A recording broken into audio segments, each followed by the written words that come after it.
भारत के दिल में बसा एक छोटा सा गांव था, रामपुर।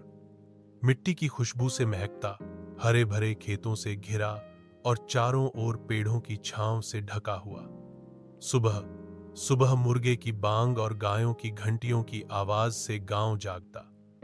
लोग खेतों की तरफ निकल जाते और औरतें घर के आंगन में चूल्हा जलाकर रोटियां सेंकती। इस गांव में रहता था एक किसान, रामू।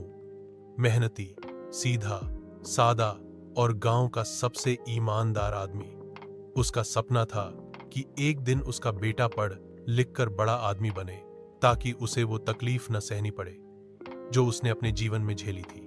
संघर्ष की शुरुआत। रामू के पास बस 2 बीघा जमीन थी। बरसात सही समय पर हो जाए तो गेहूं और धान की अच्छी फसल मिल जाती, वरना खेत सूख जाते और कर्ज बढ़ जाता। कई बार साहूकार से उधार लेकर बीज बोना पड़ता और फिर फसल खराब होने पर घर चलाना भी मुश्किल हो जाता। फिर भी रामू कभी हिम्मत नहीं हारता।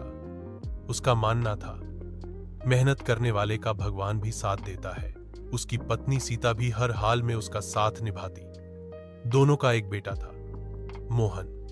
रामू चाहता था कि मोहन किसान न बने, बल्कि पढ़ लिख कर शहर जाकर नौकरी करे। शिक्षा का सपना। गांव में सिर्फ 5वीं तक का स्कूल था। आगे की पढ़ाई के लिए पास के कस्बे जाना पड़ता था। रामू ने ठान लिया कि चाहे कुछ भी हो, वो बेटे को पढ़ाएगा। हर सुबह मोहन स्कूल जाता और शाम को लौटकर पिता की खेती में मदद करता। रात को लालटेन की हल्की रोशनी में पढ़ाई करता। कई बार किताबें खरीदने के लिए पैसे नहीं होते तो मोहन पुराने पन्नों पर ही लिखाई करता। लेकिन उसके सपने बड़े थे। वो शिक्षक बनना चाहता था। 2001 कठिन साल। एक बार गांव में भयंकर सूखा पड़ा। खेतों में दरारें पड़ गईं, तालाब सूख गए और फसलें जलकर